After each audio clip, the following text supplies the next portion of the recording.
And we're still with our coverage for Nile TV here at the COP27, where it's taking place in the Red Sea resort of Sharm el-Sheikh. And we have all the honor to have with us His Excellency Ibrahima Cheikh Diong, the United Nations Assistant Secretary General, the Director General of the ARC Group. Thank you so much for being with us. Pleasure is mine. Thank you. And this is a big event Egypt is hosting. This is an event that Egypt is taking the helm, not only for Egypt, but also for Africa at large.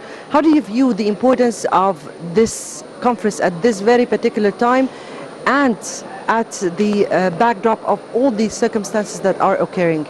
Well, first of all, it's a very important gathering because I think it's important on an annual basis the rest of the world actually come together and take stock of where we are in dealing with the climate situation. And I think that itself makes it extremely important as taking stock of where we are today.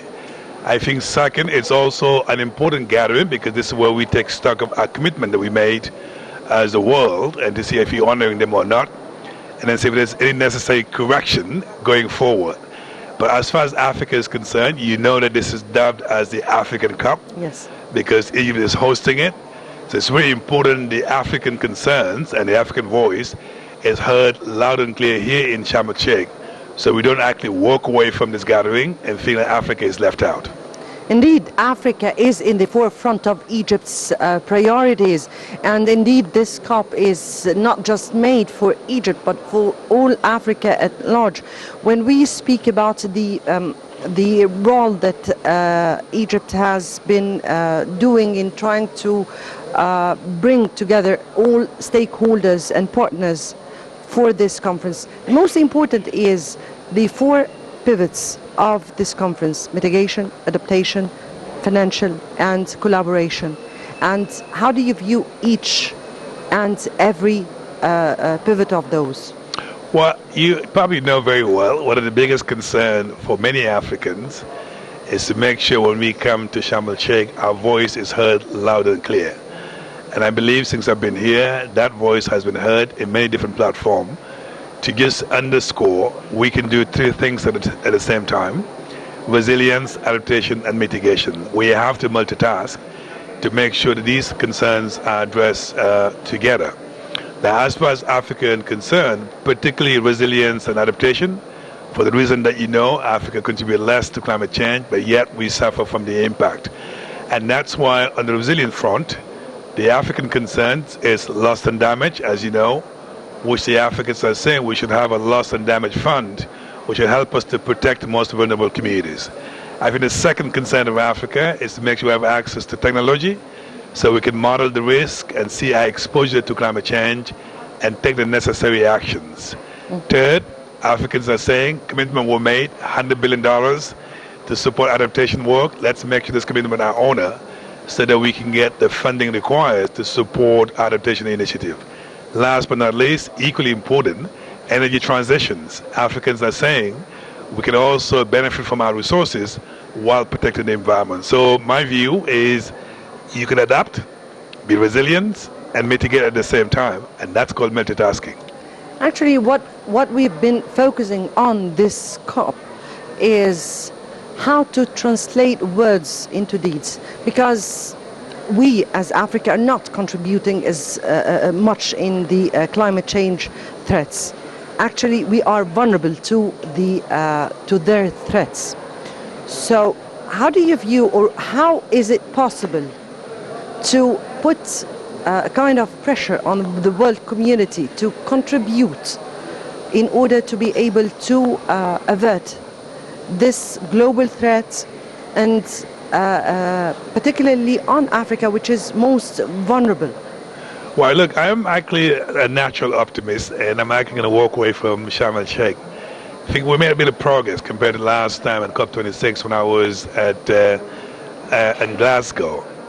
One of the things that really makes me extremely optimistic, if I look at, for example, the Arab Donor Group, and yesterday your Minister of International Cooperation chaired an event where all the Arab donor institutions are pledging about $24 billion to come and finance adaptations. So we need those type of actions so we can move from actually talk to actions. I'm hoping that other countries, through the Global Shield, which is an initiative led by the G7, we can also get another statement of another commitment in terms of financial commitment. So we need all those different commitments to come together so we can get closer to the 100 billion that we promised. But in anticipation of the commitment, my plea to the African governments is to make ourselves ready, whereby when the funding is available, they can go to adaptation projects that are designed in a way they can actually absorb these resources. So it's a two-way street. It's the funding, but the preparation of our countries to absorb the resources as well. Indeed, indeed. And when we speak about the preparation of African countries in particular to attract projects that are for the not only the sustainable development but also environmental ones, and Africa has it all. I mean, we have everything, we have many resources. What kind of collaboration can we initiate? Because, of course, the COP is the United Nations sponsor and the United Nations initiative.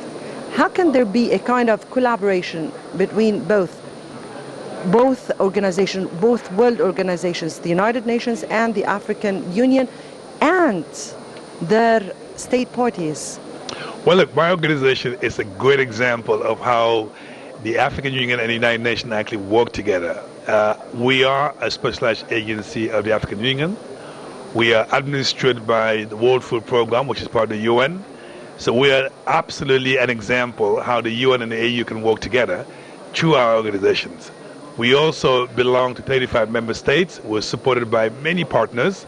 So therefore, we are an example that actually partnership is possible. The only way we can address the concern of climate change is through partnership, and that's why we believe it's not a one-size-fits-all. Not one institution alone can do it. We have to make sure we actually come together. Whether it is funding commitment, whether it is actually preparation of our countries, whether it's actually policy reforms, whether it is community involvement, all these players are equally important, and that's why the way forward is strategic partnership, and that's the only way we can address the climate crisis. Finally, here, if we propagate for Africa today, what would you tell the whole world? What would be the aspiration of the African nations all together at this very important gathering? Well, I think the aspiration is, while we have this big conversation about adaptation and mitigation, let's not forget about the human face of climate change. And these are all the vulnerable communities in Africa. We'll leave off, let's say, agriculture, whereby any revenue deficit tends to affect the income of the most vulnerable communities. So therefore, it's important we ask ourselves a very simple questions.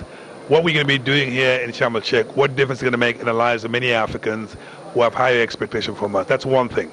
I think second, how do you hold accountable the world leaders, the African leaders, when we get back to our respective countries, whatever promises we made over here will be actually delivered either into policy, or politics, or funding, or regulatory framework that we need to put in place. Last but not least, there will be other COPs. But the climate change, it's a very serious matter. This is not something that we can just talk about lightly. And I hope all of us will leave here inspired for more actions so we can actually protect our world in a way that we can reduce the impact of climate change on many communities across Africa. I'm very optimistic, and I leave here extremely inspired that we are part of the solution and not part of the problem. Yes, indeed, and add this optimism and add this very hopeful remark. I will leave our interview here, and Mr. Ibrahima Cheikh Diong, the United Nations Assistant Secretary General, Director General of the ARC Group. We thank you so much for being with us and for your input. Pleasure was mine. Thank you so much. And we get back to our studios, and we'll be back with other coverage in this COP27. So until then.